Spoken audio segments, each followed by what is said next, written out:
ඒ bus Gemunu දැන් මොකද පොඩ්ඩක් කෙලවිලා තියෙන්නේ නේ.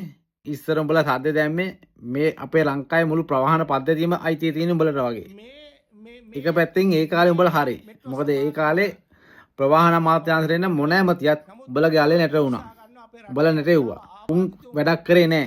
උන් පොමිට් එකක් දෙනකොට ලක්ෂ ගාණක් උන් පගාව ගන්නවා, ජරාව ගන්නවා. පාරක් හදලා දුන්නත් එහෙමයි, නීතියක් මොකක් කරගෙනවත් ඒත් එහෙමයි. උන් උඹලගෙන් යපුණා, උඹලා උන්ගෙන් යපුණා. දැන් උන්ටත් කියලා වුණා, උඹලටත් කියලා වුණා. දැන් ඒක නිසා උඹලා try කරනවා ආණ්ඩුවේ ප්‍රවාහන පද්ධතිය ස්ථාවර වෙන එක. ශක්තිමත් වෙන එක නවත්තන්න. ඒ වෙනුවෙන් උඹලා කරන්න තියෙන මගුල් ඔක්කොම කරනවා. උඹලා හිතුවේ නෑ මේ සිංහල අවුරුද්දට මෙච්චර හොඳ ප්ලෑන් එකකට, ටාගට් එකකට, කාලසටහනකට ලංගමේ දුවයි කියලා. උඹලා හිතුවා ලංගම කොටුවට ගිහිල්ලා උඹලගේ ගෙවල් වල ගෙනත් තියාගෙන බස් ටිකත් ඔක්කොම පාට දාලා ගාන කපාගෙන ආණ්ඩුර කෙලලා ගේමක් ගහ ගන්න පුළුවන් එක. එහෙමුනේ නෑනේ.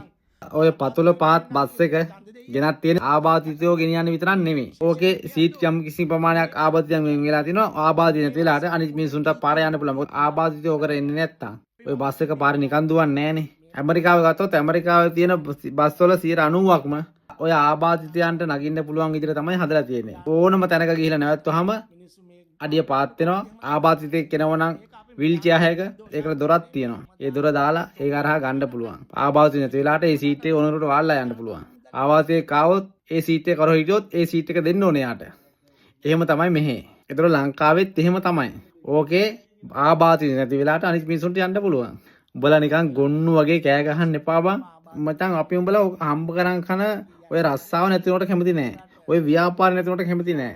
ප්‍රයිවට් බස් හිමියන් කියන්නේ අපේ රටේ හොඳ ව්‍යවසායකයන් කොට්ටාසයක්. ඒ මිනිස්සු ජීවත් වෙන්න ඕන. හැබැයි උඹලා ඒක දවස්වල හැදෙරුනේ පෞද්ගලික බස් හිමියන් කියන්නේ මේ රටේ තනිකර පාලන අධිකාරියක් වගේ තමයි තිබුණේ. උඹලා එදා ඉඳන් උඹලට ඕන විදියට ආණ්ඩු නටව පත් වෙන හැම කැබිනට් ඇමතියාම උඹලගේ යාලේ නටව සාමාන්‍ය මිනිස්සු අපහසුතාවයට පත් කර ඔය බස් දිව්වේ නැත්තම් උඹලා ඔය වගේ අසරණ වෙන්නේ නැහැ. උඹලා එදා ඉඳන් කරපේ කුප්ප කන් නිසා බං උඹලා ගැන ඇත්තටම අනුකම්පාවක් නැහැ. උඹලා යම්කිසි මට්ටමකට රැස් බහැලා හැදිලා එන්න ඕනේ. එහෙම නැත්තම් උඹලා හදන්න බෑ බං. මොකද උඹලා හිතන්නේ උඹලගේ බඩගෝස්තරය ගැන විතරයි. රටවත් රටේ මිනිස්සු ගැනවත් නෙමෙයි.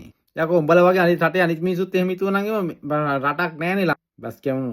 දැව්වත් ඔය සංගමයේ උන්ට කියලා හරි නීති පද්ධතියක් හදලා දීලා විනයක් හදලා දීලා ඕක ලෙවල් එකට ගෙනාපන්. ඊට පස්සේ ආයි කෑ ගන්න වරේ. ජය වේවා.